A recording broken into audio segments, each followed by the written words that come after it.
भविष्यात एकनाथ शिंदे आणि उद्धव ठाकरेही एकमेकांना मिठी मारतील. मंत्री प्रताप सरनाईकांच्या या वक्तव्यानं राजकीय वर्तुळात चर्चांना आता उधाण आलंय.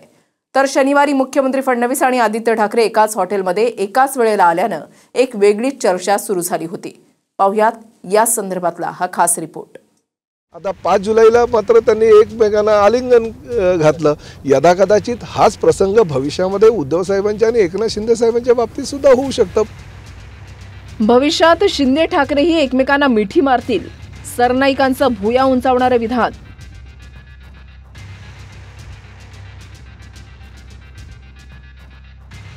फडणवीस आदित्य ठाकरे एकाच हॉटेलमध्ये, भेट झाली नसल्याची भाजप सूत्रांची माहिती.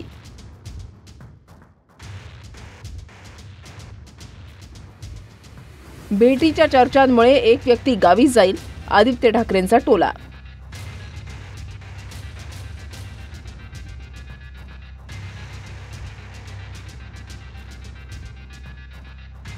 मुख्यमंत्री फडणवीस आणि आदित्य ठाकरे शनिवारी संध्याकाळी BKC मधल्या सॉफिटेल हॉटेल या ठिकाणी एकाच वेळेला उपस्थित होते. त्यामुळे दोघांच्या भेटीगाठी झाल्याची एकच चर्चा सुरू झाली. तर फडणवीस आदित्य ठाकरेंमध्ये भेट झाली नसल्याची सूत्रांची माहिती आहे. अशातच परिवहन मंत्र्यांनी एक भुया उंचावणारं वक्तव्य केलंय. भविष्यात शिंदे ठाकरेही एकमेकांना मिठी मारतील असं सरनाईक म्हणाले. तर घडलेल्या आणि घडवलेल्या गोष्टी विसरता येणार नसल्याचं म्हणत अंबादास दानवेंनी यावर पलटवार केलाय.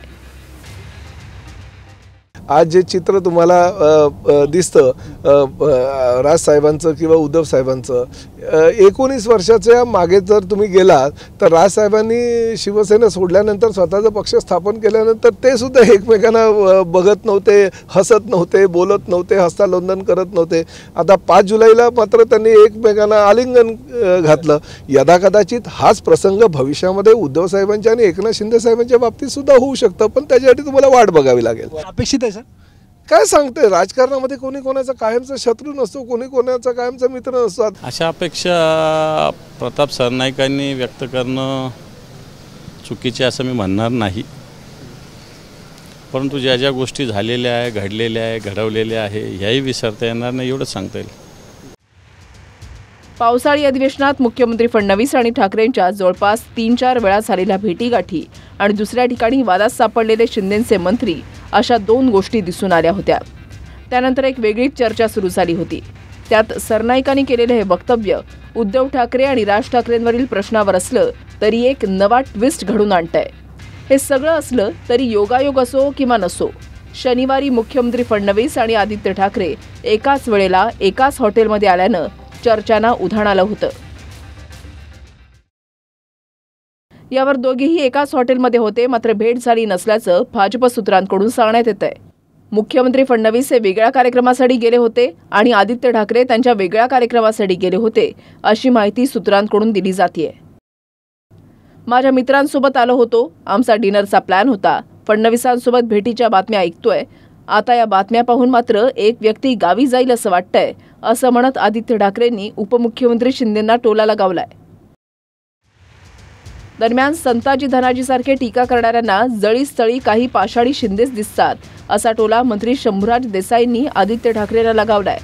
तर फडणवीस आणि आदित्य ठाकरे भेटले की नाही हे ते 2च नेते सांगू शकतील. मात्र मिंदे गटाला पोटशूळ उठल्याचं राऊत म्हणालेले आहेत. छत्रपती शिवाजी महाराजांचे संताजी धनाजी 2 शूर सरदार होते आणि मोगलांची घोडी तळ्यात पाणी प्यायला जरी गेली तरी पाणी पिताना त्यांना त्या पाण्यामध्ये संताजी धनाजींचं प्रतिबिंब दिसायचं. तशी अवस्था झालेली उबाटाच्या नेत्यांची आता झालेली आहे. त्यांना जळी स्थळी मणी काष्टी सगळीकडं त्यांना केवळ आमचे साहेबच दिसतात. 2 नेते हे एका हॉटेलमध्ये होते, एखाद्या राजकीय मंचावरती एकत्र असतात. माननीय उद्धव ठाकरे सुद्धा फडणवीस साहेबांना भेटलेले आहेत. त्याच्यामुळे लोकांच्या मनामध्ये प्रश्न निर्माण होतात.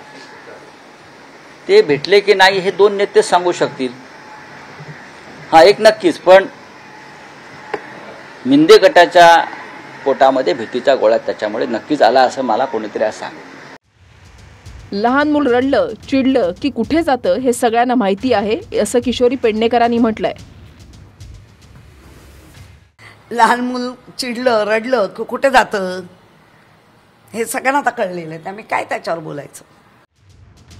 फडणवीस आणि आदित्य ठाकरेंमध्ये भेट झाली असेल, काही ठरत असेल तर दिसेल असं म्हणत भुजबळांनी यावर प्रतिक्रिया दिली आहे. मुख्यमंत्र्याला कोणीही भेटू शकतो. आता त्या भेटीचं काय कारण मीमांसा काय ते काय मला काय माहिती नाही, कारण मी तिथे नव्हतो. आणि काय तसं काय ठरत असेल तर भविष्यात दिसेल. याआधी पावसाळी अधिवेशनात मुख्यमंत्री फडणवीसांनी ठाकरेंना दिलेली खुली ऑफर सर्वांनाच आठवत आहे. आम्हाला 2029 पर्यंत विरोधी पक्षात जाण्याचा स्कोप नाही, मात्र तुम्हाला इकडे येण्याचा स्कोप नक्कीच आहे असं फडणवीस म्हणाले. आता उद्धवजी 29 पर्यंत तर काही स्कोप नाही. पण ऐका, 29 पर्यंत आम्हाला तिकडे याचा स्कोप उरला नाही. 29 तुम्हाला इकडे याचा स्कोप आता विचार करता येईल, म्हणजे त्याचा विचार आपण वेगळ्या पद्धतीने करू. पण आम्हाला तिकडे जायचा स्कोप हा काही या ठिकाणी उरलेला नाही.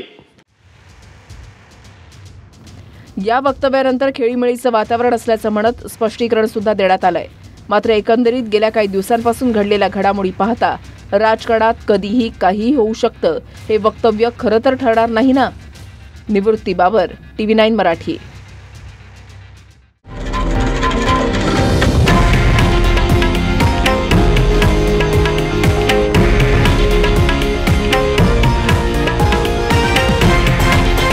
हे आहे देशातील नंबर 1 न्यूज नेटवर्क आणि आपण पाहत आहात TV9 मराठी, एकमेव.